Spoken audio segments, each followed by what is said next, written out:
People often ask themselves, WWJD, what would Jesus do? The historian in me often asks, WWJS, what would Jesus see? How should I visualize the world as he experienced it? For example, according to the Gospel of Mark, Jesus of Nazareth spent time watching people giving money to the temple treasury in Jerusalem.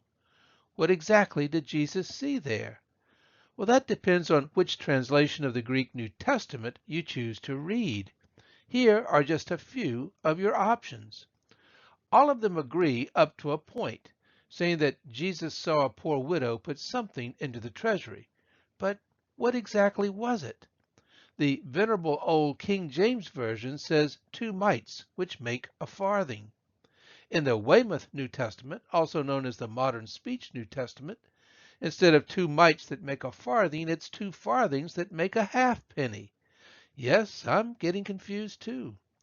The New International Version says vaguely that the widow put in 2 very small copper coins worth only a few cents. The New American Standard Bible describes the copper coins as worth 1 cent. That drops substantially to much less than a penny in the New International Reader's Version, but it goes up again to 2 whole cents in the Popular Message Bible translation, although they are still disparaged as measly. Which of these coins did Jesus see? Actually, none of them. His Judea was neither British nor American. There is, of course, a long history of modernizing the Bible to make it more recent and readable. For the King James Version of 1611, that meant a Jesus who carried around English currency and spoke like William Shakespeare. That Jesus fits right in with Romeo and Juliet when he says things like, "Weep not, she is not dead, but sleepeth," and "O thou of little faith, wherefore didst thou doubt?" But words that worked 400 years ago have lost their updated sound and sense. Raised on the King James Version as a child, a farthing seemed indeed a far thing from me. I wondered if a widow's mite was some sort of parasitic infection, and why all the fuss about paying tribute if it amounted to nothing more than a penny? We also find in various translations of the Gospels scattered references to shillings, pounds, and even dollars. But does it really matter? As a numismatist and historian, I think it does. I'm not looking forward to a 21st century Bible with Jesus carrying around credit cards and mining bitcoins while mumbling such modernisms as, "Yo, y'all, quit your blubbering. She ain't whacked, she just be chillin'." I prefer a Bible that keeps us as close as possible to ancient times and does not lose a lot in translation. You might protest that the passage in Mark about the poor widow means pretty much the same thing in all the translations. She gave some small coins that were of little value except to her. Who cares what kind of coins? But here's the problem. The King James Version, for example, conceals more than it reveals about the economic world through which Jesus walked every day. It crams the diverse coins of the Greek New Testament into a uniform monetary system, oversimplifying an important subject for 17th century English readers, but at the expense of seeing what Jesus saw. Jesus inhabited a land of diverse, complicated coinages that circulated side by side, some of them Roman, some of them Jewish, and some of them Greek.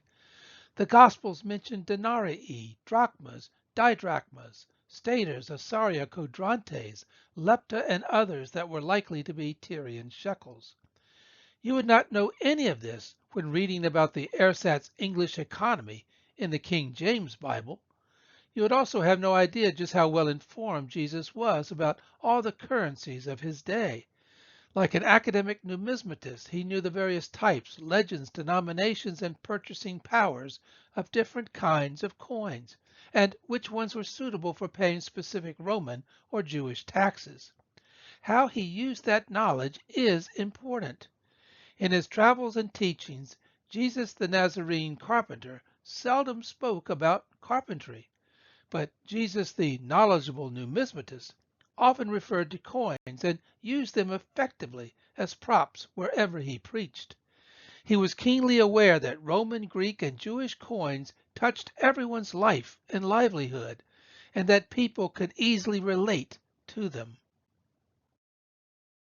When Jesus delivered his famous numismatic lecture on the relationship between coins and state sovereignty, the King James Bible says he used a penny to make his point.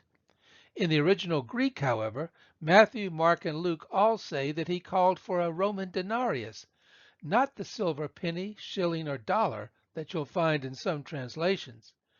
Jesus invited his inquisitors to examine the coin's type and legend, perhaps using a contemporary issue of Tiberius, commonly labeled today the tribute penny by avid modern collectors. Jesus then proclaimed, "Render to Caesar the things that are Caesar's," since this coin was plainly the emperor's money. Contemporary Greek and some Jewish coins actually bore inscriptions that used the genitive or possessive case, meaning literally, this coin belongs to the named ruler or city. The lesson could not be more effective. Depending upon their economic circumstances, Jesus understood what 2 Jewish lepta meant to one woman and what a Greek drachma was worth to another. In the Gospel of Matthew, Jesus says that 2 sparrows cost 1 bronze asarion, while in Luke he quotes the alternate price of 5 sparrows for double the cost, or 2 asaria. Today, an economist or numismatist would identify this as multiple unit pricing, which encourages customers to buy more items but at a lower unit cost. Jesus quotes the wages for a hired vineyard worker at 1 denarius per day. He speaks of the Good Samaritan paying an innkeeper 2 Roman denarii, not 2 English pence, to care for an injured stranger. The disciples of Jesus were savvy enough to estimate the cost of buying bread to feed 5,000 people. I could not do that today, much less in multiple currencies. The figure was over 200 Roman denarii. Judas could even appraise on sight the value of a certain quantity of aromatic oil as worth 300 Roman denarii. That's almost a year's wages. Growing up with the King James Jesus, I could never understand why he trashed the tables of the money changers in Jerusalem. It was such a violent, explosive rage, so out of character for the otherwise gentle Jesus of the Gospels. I saw nice people all the time making change at stores and flea market stalls. Should I expect someone to storm on the scene and start dumping out cash registers and flipping over tables in some sort of tantrum? It was for me a very scary thought. My problem, of course, was that changing money in a simple, homogeneous economy like that of my youth or that of the King James Jesus is often a courteous act of goodwill, akin to a stranger asking, "Hey, got change for $1?" But the monetary world of first century Jesus was anything but simple and unified. The money changers were bankers who set up shop with a table on which they kept various kinds of currency, the Roman, Greek, and Jewish coins that are hidden from us in many translations of the Bible today.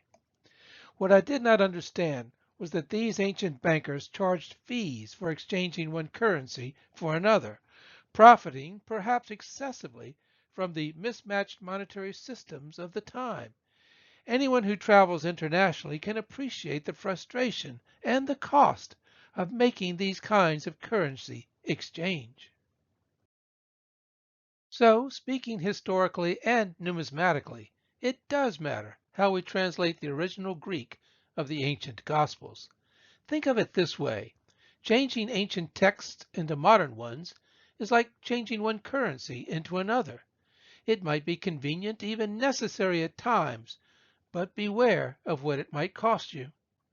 I'm Dr. Frank L. Holt, thanking you for exploring my ancient world. Please like, subscribe, and share this channel with others, and I look forward to seeing you here next time.